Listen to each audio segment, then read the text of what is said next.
This is the Ava Torrified Spruce Live. A very well-specced guitar without a hefty price tag. This is my second Orangewood guitar. The first one being the Oliver Mahogany Live that I reviewed fairly recently, and that was a phenomenal guitar at a great price. So I've got really high expectations for what's in here. The reason it's still in the box is because Orangewood are a direct-to-consumer brand, meaning that there's no shops that sell them. You buy them online from Orangewood. So I wanted to give you the experience that you would get if you were to order from them and unbox your guitar. There's a protective piece of cardboard, which has taken a bit of a battering, but oh my goodness, it's in a hard case. Wow, I didn't know that the Ava came in a hard case. That is brilliant. Oh, exciting. Oh, kind of weighty on the one side. Let's get rid of that box. So there's the case. Let's take a look at that for a moment. It is a very, very thick, comfortable handle with 1, 2, 3... Is there a secret? No, 4. Yeah, that's the one I always forget. That one back there. So let's do the very unnatural thing of unboxing or uncasing it the wrong way around so you can see it at the same time I do. Right, are we ready? Ta-da! Smell that wood. Oh, what a gorgeous fragrance that is. It's like wood and case. Oh, it's that new guitar smell. Right, I'm going to very carefully take this out before I drop it. Check out the lining on the case. Urgh, my cat's gonna really like that. Right, let's flip it around the correct way. And on the overhead camera, that's what you're getting. That is the Ava. Let's take it out. It's very light. I've been playing electric for the past, I don't know how long, so this feels extremely light. Actually, is there any case candy? Oh, we've got a stick. I'm not sure what that's for. Is that for cleaning? What is that for? I've never seen that in a guitar case before. And we've got a truss rod adjuster, a spare pin, and the pick guard that you can attach yourself, but I will not be attaching that. So that is the Ava, and we've got a torrified Sitka spruce top. We've got solid mahogany back and sides. We've got a lovely sort of binding at the top of the two pieces. That's gorgeous. It's not just brown, it's kind of a reddy brown. I don't know if that's coming across on the camera, but it's reddish. I dig that. There's binding around the whole body and the neck, and this is seriously well spec'd. It's got an ebony fretboard, mother of pearl inlays. So these are not plastic, these are mother of pearl. In fact, let's get it on this camera here. There. So you can see those vintage looking open back Grover tuners, and then on the other side we've got the Tusk nut, which is self-lubricating and has many acoustic properties of a bone nut. How's the finish? It is finished this time, so there's a little bit of dust on there to be expected, but on the Oliver that I reviewed, it was kind of rough, that unfinished mahogany. This is not polished, it's satin, but it's more finished than the Oliver was. Yeah, gotta get that dust off. What else can I tell you? It's got scalloped X bracing, and you might have noticed this LR Baggs Anthem pickup and preamp thing. Now, I'll be honest, I don't know much about the LR Baggs Anthem pickup system, so I'm going to look it up to see the specs. That alone costs 348 euros. That's insane, because the whole guitar costs about $1,000. So it is not the budget Oliver that I reviewed last time. Neither is it a $3,000 guitar, but it is one of the high-end Orangewoods, so it should play and sound phenomenal. Let's find out. By the way, I'm going to call this the Ava from now on. And when I say Ava, I mean the Ava Torrified Spruce Live, because there are other Ava models. There's the non-live version, which doesn't come with a pickup, and there's the mahogany version, which has a mahogany top rather than the torrified spruce top. But from now on, Ava. Right. The Ava is made in China and then sent out to California for setup and final tweaks. Then this one was sent all the way to Austria to me. So keep that in mind. This shouldn't be in tune, and I haven't played it yet, and I promise that I haven't touched the tuners yet. Let's try a G chord. That's not bad. That is not bad at all. It's about a half step down, which is exactly how I like guitars to be shipped, so there's not too much tension. Right, I'm going to pull the strings out, stretch them about, and tune it.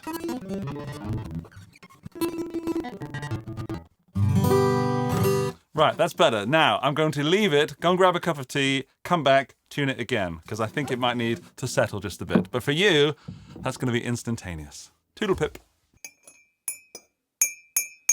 Very refreshing. Right, let's tune it again. Okay.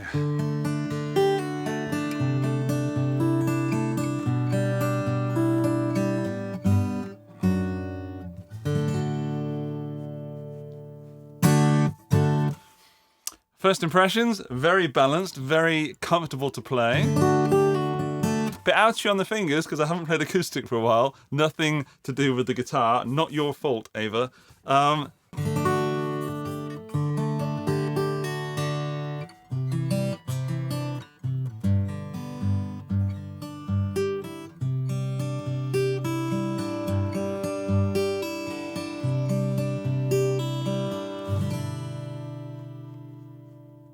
Now, I'm more of a dreadnought player most of the time, and this is a Grand Concert body, and I am a big guy. I make Strats look small, so I'll just pick up this Strat that's behind me just to show you, in case you've never seen one of my videos. That's a Strat, and this is me with the Strat. So I make that look small, and this guitar, this Ava, might look small. It isn't. It's sort of a medium-sized guitar with a nice little curve just there, so it goes deeper than it does on a dreadnought. It fits beautifully on the knee.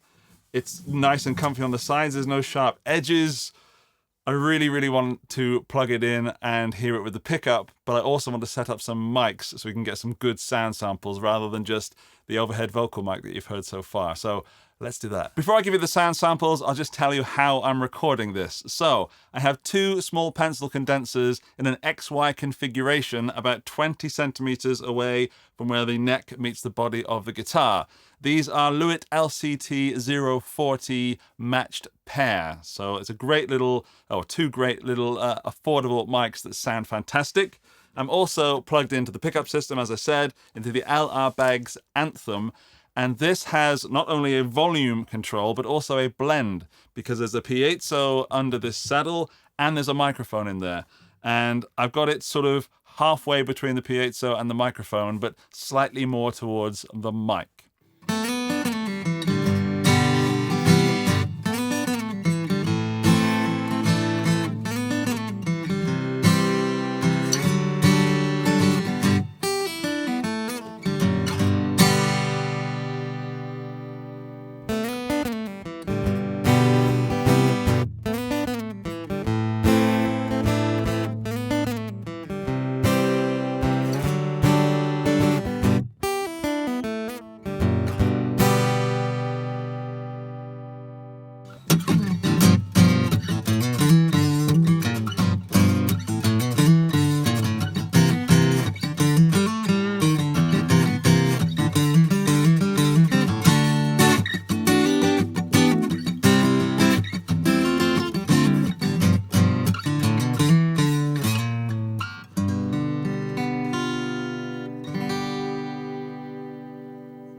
Before I go any further, if you're enjoying this, or you think you might enjoy more from me in the future, you're a betting kind of person, then subscribe to the channel, please, because 90% of you don't, and it would make me very happy if you did. Thanks very much. On with the video. Right, really encouraging. I enjoyed playing that. I enjoyed hearing it from the listener's perspective, and hopefully it sounds good on the recording as well. But one of the most important things to me when I play acoustic guitar is, does it stay in tune with the capo? Has the guitar been properly intonated? Has the nut been cut correctly so that it doesn't go out of tune as you go up the neck? So I haven't tuned it since the second time I tuned it, which was just after I had the cup of tea. So I'll tune it again, and then we'll tune it with the capo on. Right, that's in tune. Now I'll take my capo, stick it on the 5th fret, and see if it's in tune. I've taken the tuner off. I'll put the tuner back on. Oh dear. That's in tune. That's in tune. That's in tune. That's in tune. That's in tune. That's in tune. Right. Does it sound in tune when I play it though?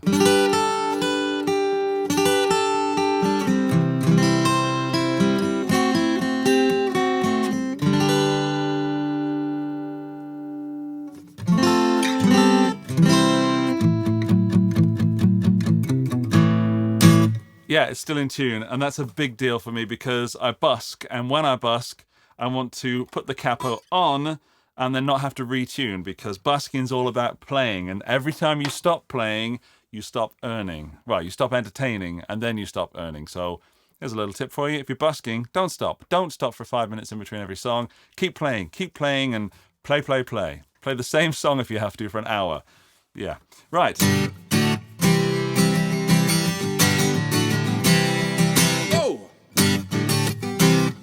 I'm having a great time, by the way. I love it when I enjoy an instrument, and I feel really at home with this Ava. I don't feel like I took it out of the case mere moments ago. I feel like I've been playing it for a while. It's still got that new guitar feel, so it's still, what's the word?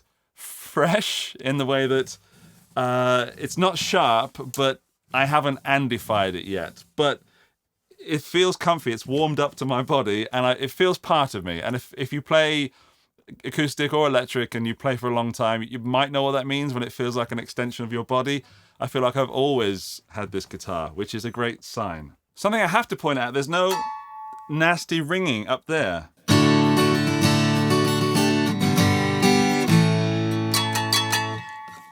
On some guitars, I reviewed some guitars around the same price as this, you do get a ringing from that top string there, and when you're recording, I would recommend you cover that anyway with a piece of ribbon or maybe a little bit of sponge.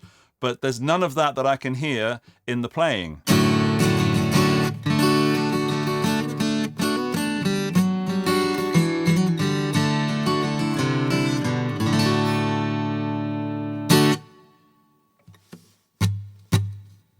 There's a little bit back there that I can hear, but I'm being super picky there. Right. Yeah, so none of the unwanted noises from an acoustic guitar. I'm trying to find something that I don't like. Well,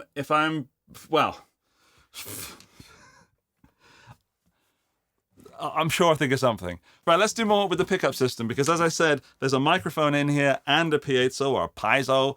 So let's put it all the way to one side and then all the way to the other. I'm not sure which side is which. I think that's piezo first, but I'll make sure it goes on screen, which it actually is.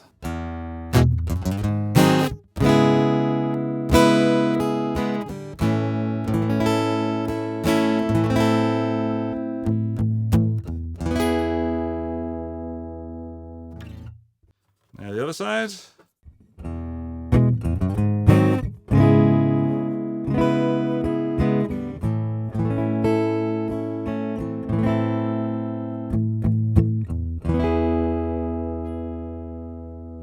Generally, when I play live, I have it roughly in the middle. It's normally more towards the mic setting. And if you're having feedback on stage ever, you can just stick it on the piezo and that will help you sort that out. But there's also a phase switch on here. So if you do get feedback, you can sometimes notch that out by pressing this phase switch.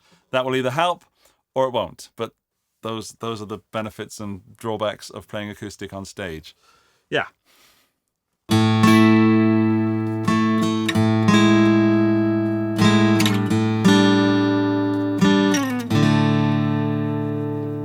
You've obviously drawn your own opinions by watching the video, and I'll give you mine from playing it. It's very balanced. It's not very loud. Now, this room is acoustically treated, and if you sing or play acoustic instruments in this room, they sound quieter in this room than they do in bigger rooms because there's more spaces for the sound to bounce off. So when I say it's not that loud,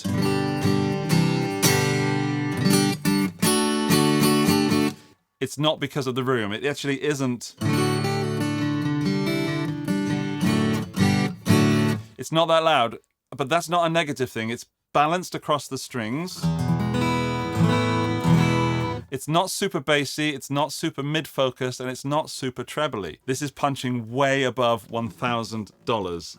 You'd be hard-pressed to find something lower than $2,500 or $3,000 that plays and sounds as well as this, if this is the sound you're looking for, because it's not big and bassy and boomy, and I do enjoy that in acoustic.